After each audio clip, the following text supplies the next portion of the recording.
नमस्कार, मैं जितेंद्र यादव। आप सभी का हमारे YouTube चैनल एजे शिखर में हार्दिक स्वागत है। आज की क्लास में हम लोग त्रिकोणमिति के अनुप्रयोग पढ़ेंगे, जो कि है ऊंचाई एवं दूरी। इसे इंग्लिश में कहा जाता है हाइट एंड डिस्टेंस।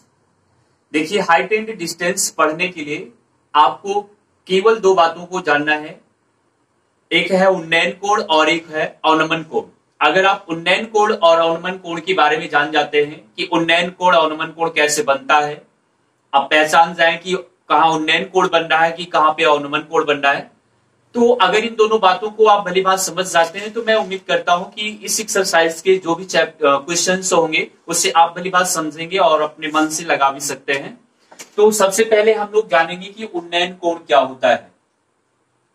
उन्नयन कोण, ध्यान दो, मान लो कि कोई मीनार है और ये क्षैतिज है।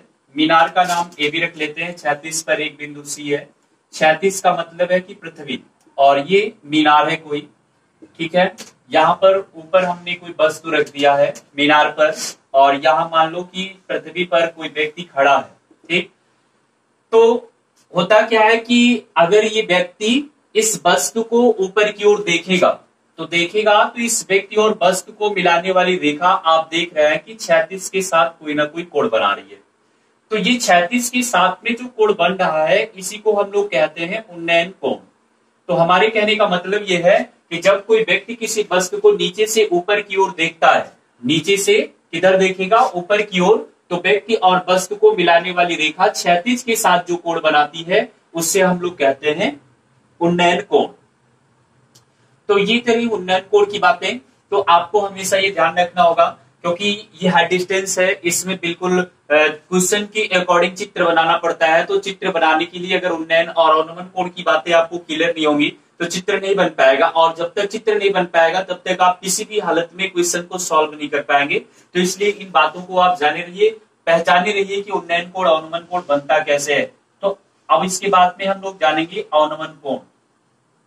देखो, अवनमन कोण का मतलब ये बिल्कुल इसी का उल्टा होता है। ये मान लो मीनार है, ये क्षैतिज है, ए भी मीनार का नाम रख लेते हैं,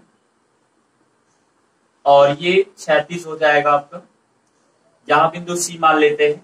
अब इसका उल्टा करना है। अब तक क्या था कि वस्तु ऊपर थी, अब व्यक्ति ऊपर चला जाएगा, वस्तु को नीचे लाएंगे।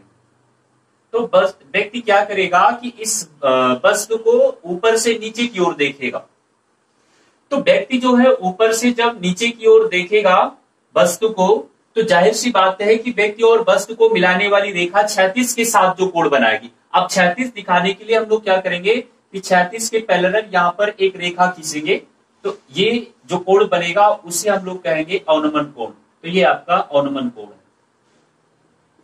तो हमारे कहने का मतलब ये है कि जब कोई व्यक्ति किसी वस्तु को ऊपर से नीचे की ओर देखता है तो व्यक्ति और वस्तु को मिलाने वाली रेखा क्षैतिज के साथ जो कोण बनाती है उससे हम लोग कहते हैं अवनमन कोण।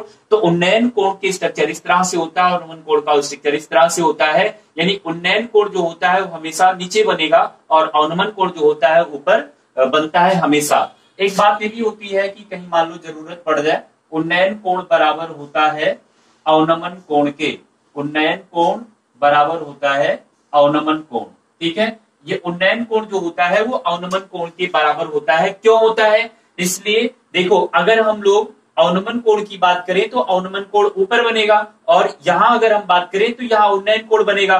तो अगर ये देखो तो ये क्षैतिज है और ये क्षैतिज के पैरेलल खींचा गया है, तो क्षैतिज के पैरेलल खींचा गया और वहां से इसको एक तिर्यक रेखा क्रॉस कर रही है। तो तिर्यक रेखा क्रॉस कर रही है तो तिर्यक रेखा के दोनों ओर के कोण जो होते हैं वो एकांतर कोण कहलाते हैं, और एकांतर कोण जो होते हैं वो बराबर होते हैं। यानी हमारे कहने का मतलब क्या है कि जब दो समांतर रेखाओं को कोई तिर्यक रेखा काटती है तो तिर्यक रेखा द्वारा बने एकांतर कोण जो कि उसके दोनों तरफ होते हो बराबर होते हैं, और तो उसके संगत कोण जो कि तिर्यक रेखा के एक ही तरफ बनते हो बराबर होते हैं। इस वजह से ये बराबर भी हो सकते हैं। इस बात की भी कहीं ना कहीं जरूरत पड़ सकती है, तो इसलिए आप जाने रहिएगा। तो अगर आप इन दोनों बातों को अच्छे से समझ जाते हैं तो आगे के क्वेश्चन आपको समझ में आएंगे।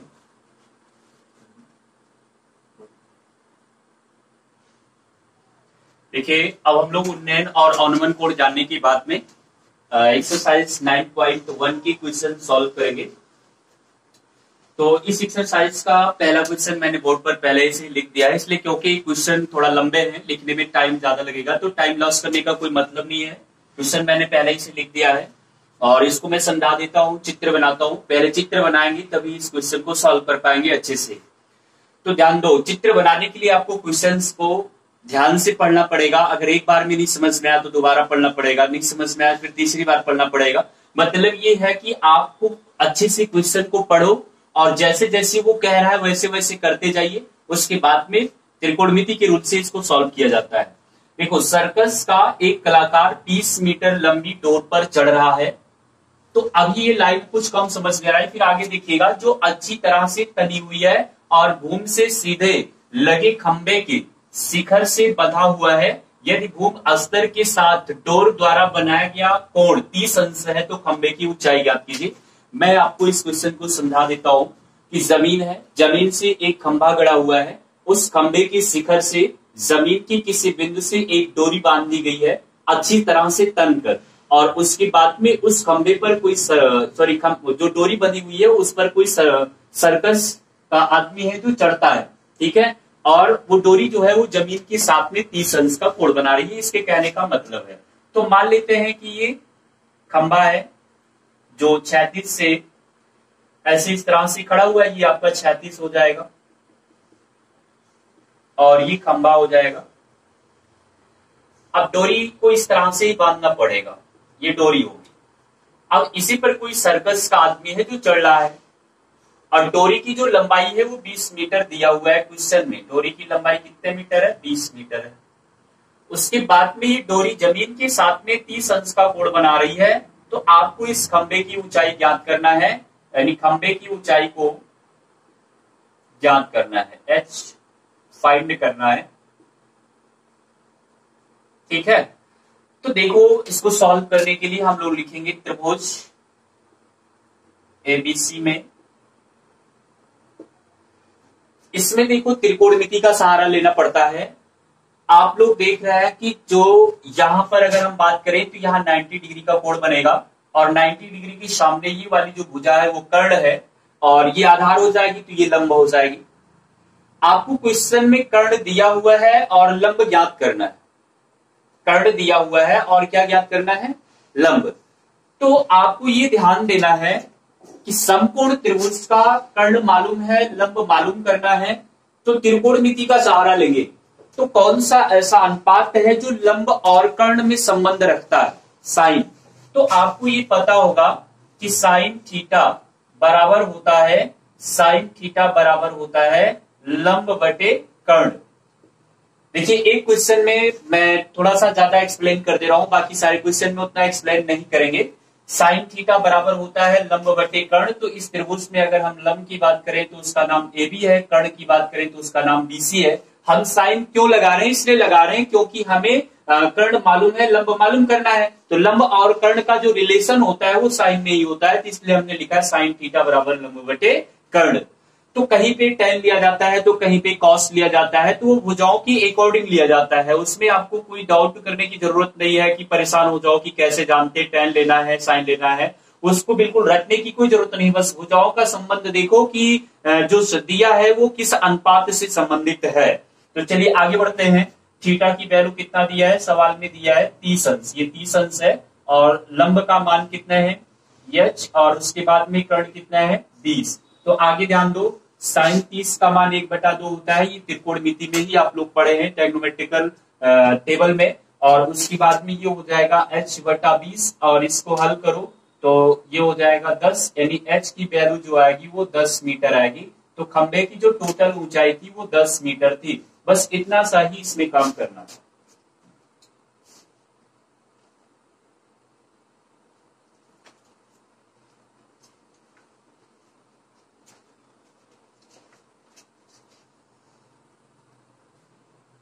चलिए, इसके बाद में सेकंड क्वेश्चन आप लोग देखिएगा। सेकंड क्वेश्चन में कहा जा रहा है कि आंधी आने से एक पेड़ टूट जाता है और टूटा हुआ भाग इस तरह मुड़ जाता है कि पेड़ का शिखर जमीन को छूने लगता है और इसके साथ 30 अंश का कोण बनाता है। पेड़ की पाद बिंदु की दूरी जहां से पेड़ का शिखर जमीन को छूता है 8 मीटर है, तो पेड़ की ऊंचाई ज्ञात करना है। देखो इस क्वेश्चन का मतलब क्या है कि एक पेड़ है, पेड़ जो है वो कुछ ऊंचाई से टूट जाता है और टूटा हुआ भाग जो होता है वो इस तरह से गिरता है कि वो जमीन को टच करता है। तो जब वो जमीन को टच करेगा तो एक ट्राइंगल बनाएगा, एक त्रिभुज बनाएगा, और वो जो टूटा हुआ भाग है उसका शिखर जमीन के साथ में 30 अंश का कोण बनाता है, और जो टूटा हुआ भाग जमीन को जहां टच कर रहा है वहां से पेड़ के पाद यानी जड़ की जो दूरी है वो 8 मीटर है। तो आपको पेड़ की टोटल ऊंचाई फाइंड करना है। तो ध्यान दीजिएगा, मान लेते हैं कि ये कोई पेड़ है, ये जमीन है, यहां से मान लो कि पेड़ टूट गया, मान लो कि यहां से पेड़ क्या हुआ, टूट गया। इसको ए बी सी और इसको डी मान लेते हैं। तो ये जब टूटेगा तो जाहिर सी बात है ऐसे लटक जाएगा। तो चित्र में हम लोग इस तरह से इसको लटकाएंगे, मतलब ये जो टूटा है, जहां से टूटा है उतना भाग ऐसे आकर के यहाँ जमीन से लटक जाएगा और जमीन को टच करेगा। तो ये जो शिखर है वो जमीन के साथ में 30 अंश का कोण बना रहा है, ठीक है। और उसके बाद उसने ये कहा है कि ये जहां पर टच करता है वहां से लेकर के पेड़ की पाद यानी जड़ की जो दूरी है वो 8 मीटर है। तो आपको पेड़ की टोटल हाइट फाइंड करना है, टोटल ऊंचाई ज्ञात करना है। तो मान लो कि ये इतनी ऊंचाई जो है वो स्मॉल एच है, तो इतना जो टूटा हुआ भाग है वो capital H minus small H हो जाएगा। अगर इतनी height capital H minus small H है तो जाहिर सी बात है ये भी capital H minus small H होगा। क्यों? क्योंकि यही तो टूट कर यहाँ लगा है। चित्र में खाली देखने में आपको लग रहा है कि ये कम है ये ज्यादा है, लेकिन कहने के अनुसार ये और ये दोनों आपस में क्या है, बराबर है। तो आप लोग यहाँ इस क्वेश्चन में देख रहा है कि एडी बराबर दिया है 8 मीटर, और उसके बाद में आपने मान लिया है कि मान लो पेड़ की ऊंचाई जो है एसी, वो एसी बराबर हो जाएगा कैपिटल एच। तो अगर ये कैपिटल एच हो गया तो एबी बराबर भी आपने स्मॉल एच मान लिया, तो बीसी और बराबर हो जाएगा बीडी, यानी ये दोनों आपस में बराबर होंगे capital H minus small H. अब इसे सॉल्व करेंगे। तो सॉल्व करने के लिए ध्यान दीजिएगा, सबसे पहले हम लोग क्या करेंगे, त्रिभुज एबीसी को सॉल्व करना है। त्रिभुज एबीडी है, त्रिभुज ए बी डी बन रहा है, तो त्रिभुज ए बी डी में, तो त्रिभुज एबीडी में ध्यान दो ये कोण थीटा दिया है। अगर हम बात करें यहां इसकी,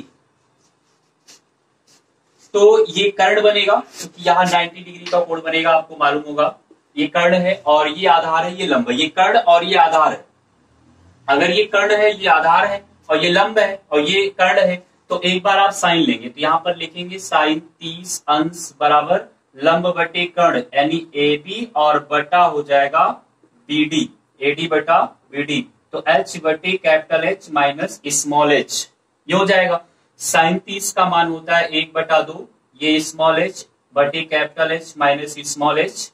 इसे सरल करेंगे तो हो जाएगा ये capital H minus small H बराबर 2h, या h बराबर हो जाएगा, ये उधर गया तो 3h, या स्मॉल h बराबर हो जाएगा कैपिटल h बटा 3। ये ऐसे रखे रहिए, इसकी बात में जरूरत पड़ेगी। अब ध्यान दो, इसको इधर सॉल्व कर देते हैं या इधर लगा देते हैं। अब उसके बाद में ये आधार दिया, ये कर्ण है, तो आधार और कर्ण का संबंध कॉस में होता है, तो कॉस 30 बराबर होगा आधार बटे कर्ण, यानी capital H minus small H. आधार 8 है, कर्ण capital H minus small H है, और इसका मान √3/2 होता है, बराबर ये 8 बटे capital H minus small H. गुणा करेंगे तो √3 into capital H minus small H बराबर 8 दूनी 16 हो जाएगा, या ये कैपिटल एच की वैल्यू है h/3, और सॉरी ये कैपिटल एच आपको निकालना ही है, तो पेड़ की टोटल ऊंचाई, और माइनस इसके बाद में इसकी वैल्यू है h/3, ये हो जाएगा। √3 इधर आएगा तो 16/√3 हो जाएगा। इसको हल करेंगे तो ये हो जाएगा 2h/3 बराबर 16 बटे √3। ये काटेंगे 2 8 16 होगा, तो कुल मिलाकर के कैपिटल एच का जो मान आएगा वो हो जाएगा 8 त्रिक 24 बटा √3। परिमीकरण कराएंगे तो √3/√3, तो ये हो जाएगा, यानी कैपिटल एच बराबर होगा 24 √3 और बटा 3। ध्यान दो, यहाँ हो सकता है नहीं दिख रहा हो, तो यहाँ पर हम लिख देते हैं, ये हो जाएगा h बराबर 24√3 और 24/√3। तो इसका परमीकरण कराएंगे तो √3/√3 होगा, बराबर हो जाएगा 24√3/3। 3 एकम 3 अठे 24। तो h की जो वैल्यू आ रही है वो 8√3 मीटर आ रही है, यानी पेड़ की जो टोटल ऊंचाई है वो 8√3 मीटर है।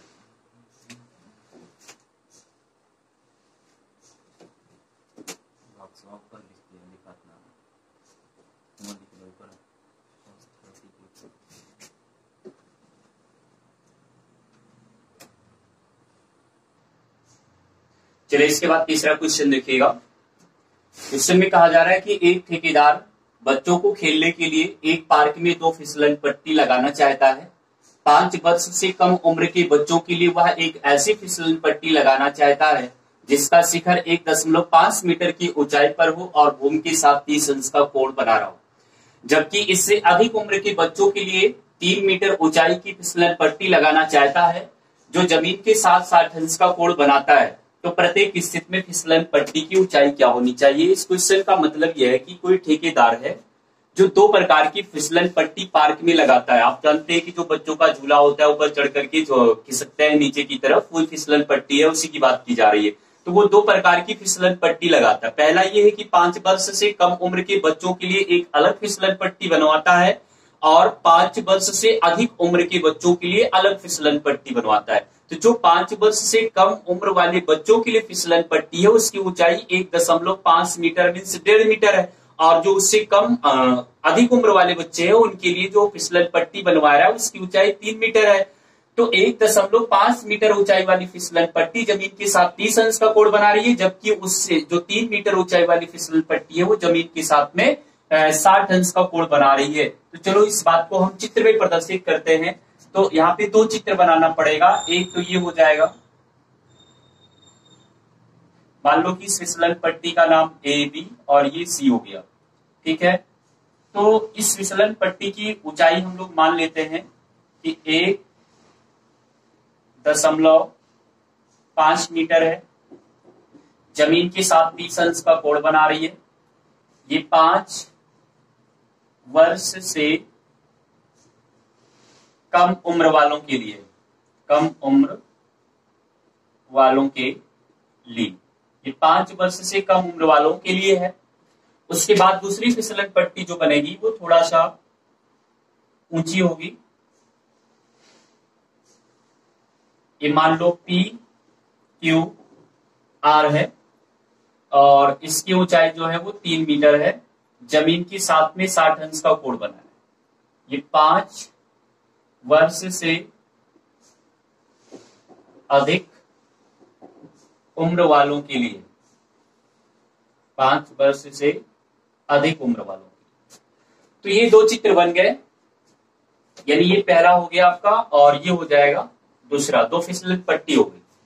अब इसे सरल करना है। प्रत्येक स्थिति में जो फिसलन पट्टी है, देखिए फिसलन पट्टी की बात की जाए तो फिसलन पट्टी ये है, ये फिसलन पट्टी है, इसकी ऊंचाई आपको ज्ञात करना मीन्स इसकी लंबाई ज्ञात करना है। ये तो पुल होगा जिससे ये टिका होगा, ये पृथ्वी होगी, उस तरह से ये भी इसकी बात करें तो ये आपकी फिसलन पट्टी है जहां से चढ़ करके फिर इस तरह से ऐसे खिसका जाता है। अब चलो ध्यान दो, सबसे पहले हम लोग त्रिभुज एबीसी सरल करेंगे। त्रिभुज एबीसी में देखो यहां अगर 90 डिग्री का कोण बन रहा है तो जाहिर सी बात है ये कर्ण है और ये लंब है।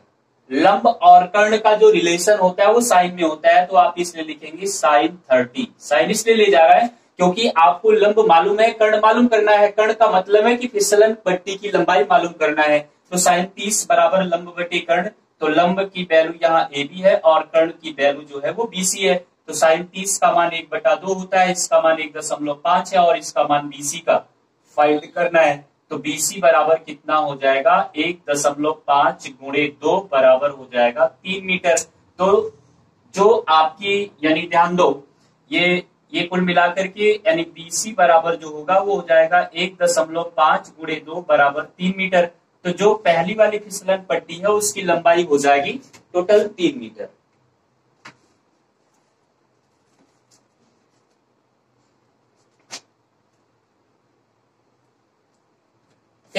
आगे देखो, अब इसके बाद में हम लोग त्रिभुज ये वाला इसमें हल करेंगे, त्रिभुज पी क्यू आर में।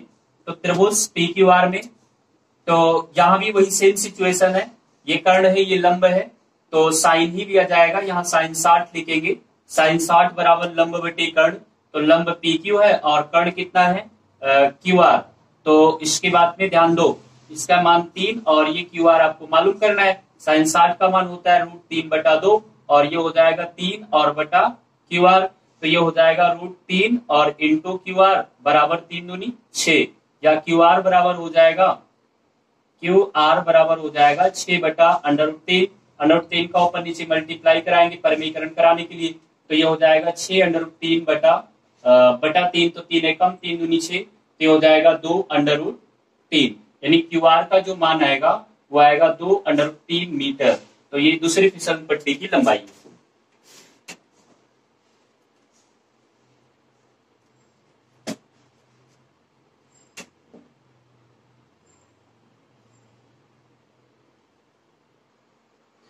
चौथा क्वेश्चन देखिएगा कि मीनार के एक बिंदु से जो मीनार के कह रहा है कि भूमि के एक बिंदु से जो मीनार के पाद बिंदु से 30 मीटर की दूरी पर है, मीनार के शिखर का उन्नयन कोण 30 अंश है, तो मीनार की ऊंचाई ज्ञात करना है। एक मीनार, ठीक है, ए भी मीनार का नाम रख लेते हैं, जमीन पर बिंदु सी है। तो ये कह रहा है कि भूमि पर एक बिंदु है जो मीनार के पाद बिंदु से 30 मीटर की दूरी पर, तो इसी की बात की जा रही है, और यहाँ जमीन के साथ में 30 अंश का कोण बन रहा है, तो आपको मीनार की ऊंचाई h फाइंड करना है। तो लिखेंगे त्रिभुज ABC में, त्रिभुज ABC में ये ध्यान दो, ये लंब है, ये आधार है, तो लंब और आधार में जो संबंध होता है वो tan में होता है, tan थीटा बराबर लंब AB और बटे आधार AC है। तो ये देखो थीटा का मान है 30 अंश, तो ये हो जाएगा tan 30 अंश बराबर इसका मान है h और बटा ये 30, tan 30 का मान 1/√3 होता है बराबर h बटा 30 हो जाएगा। इसे आगे सरल करेंगे तो h√3 बराबर आएगा 30, या h बराबर हो जाएगा 30/√3। तो ऊपर नीचे परिमेयकरण कराएंगे, ठीक, तो h बराबर हो जाएगा 30√3 बटा 3, 3 दाम 30, तो ये हो जाएगा 10√3 मीटर। यह आंसर होगा।